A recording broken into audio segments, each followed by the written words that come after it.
ಅಧಿಕಾರ ಶಾಶ್ವತವಲ್ಲ. ಅಧಿಕಾರದ ಸಮಯದಲ್ಲಿ ಮಾಡಿದಂತಹ ಕೆಲಸಗಳು ಶಾಶ್ವತವಾಗಿ ಉಳಿಯುತ್ತವೆ. ಬೆಂಗಳೂರು ಹೊರವಲಯ ನೆಲಮಂಗಲ ನಗರದಲ್ಲಿ ವಕೀಲರಾಗಿ ಮತ್ತು ಕಾಂಗ್ರೆಸ್ ಪಕ್ಷದಿಂದ ಪ್ರಬಲ ನಾಯಕನಾಗಿ ಗುರುತಿಸಿಕೊಂಡು ಮತ್ತು ಸಮಾಜ ಸೇವೆ ಮಾಡಿಕೊಂಡು ಅಪಾರ ಅಭಿಮಾನಿಗಳನ್ನು ಹೊಂದಿರುವ ಸ್ಥಾಯಿ ಸಮಿತಿ ಮಾಜಿ ಅಧ್ಯಕ್ಷರು ಮತ್ತು ಹಾಲಿ ನೆಲಮಂಗಲ ನಗರಸಭೆ ಸದಸ್ಯರು ಹಾಗೂ ವಕೀಲರಾದ ಪ್ರದೀಪ್ ತನ್ನ ಹುಟ್ಟುಹಬ್ಬವನ್ನು ನೆಲಮಂಗಲದಲ್ಲಿರುವ ತನ್ನ ನಿವಾಸದಲ್ಲಿ ತುಂಬಾ ಸರಳವಾಗಿ ಮತ್ತು ಅರ್ಥಪೂರ್ಣವಾಗಿ ಬಂದಂತಹ ಗಣ್ಯ ವ್ಯಕ್ತಿಗಳು, ಕುಟುಂಬ ವರ್ಗದವರು, ಸ್ನೇಹಿತರು ಹಾಗೂ ಅಭಿಮಾನಿಗಳ ಜೊತೆ ಆಚರಣೆ ಮಾಡಿಕೊಂಡರು. ಬಂದಂತಹ ಅಭಿಮಾನಿಗಳು ತನ್ನ ಅಭಿಮಾನಿ ದೇವರಿಗೆ ಹಾರ ತುರಾಯಿ ಹಾಕಿ ಕೇಕ್ ಕತ್ತರಿಸಿ ಸಂಭ್ರಮಿಸಿದರು.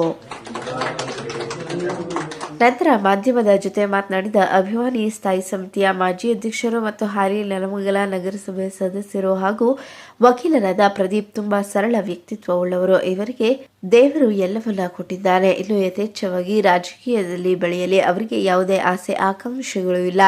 ಅಧಿಕಾರ ಹರಿಯುವ ನೀರಿನಂತೆ. ಯಾರಿಗೂ ಅಧಿಕಾರ ಯಾವತ್ತೂ ಶಾಶ್ವತವಲ್ಲ. ಆದರೆ ಅಧಿಕಾರದ ಸಮಯದಲ್ಲಿ ಮಾಡಿದಂತಹ ಅಭಿವೃದ್ಧಿ ಮತ್ತು ಕೆಲಸಗಳು ಶಾಶ್ವತವಾಗಿ ಉಳಿಯುತ್ತವೆ. ಅಂತಹ ಕೆಲಸಗಳೆಲ್ಲ ಪ್ರದೀಪ್ ಅವರು ಮಾಡುತ್ತಿದ್ದಾರೆ. ಬಡವರಿಗೆ ಸಹಾಯ ಮಾಡಲು ಸದಾ ಮುಂಚೂಣಿಯಲ್ಲಿ ಇರುತ್ತಾರೆ. ದೇವರು ಇವರಿಗೆ ಆಯಸ್ಸು ಅಂತಸ್ತು ಕೊಟ್ಟು ಕಾಪಾಡಲಿ ಎಂದು ಆಶಿಸುತ್ತೇನೆಂದು ಸಂತಸ ವ್ಯಕ್ತಪಡಿಸಿದರು.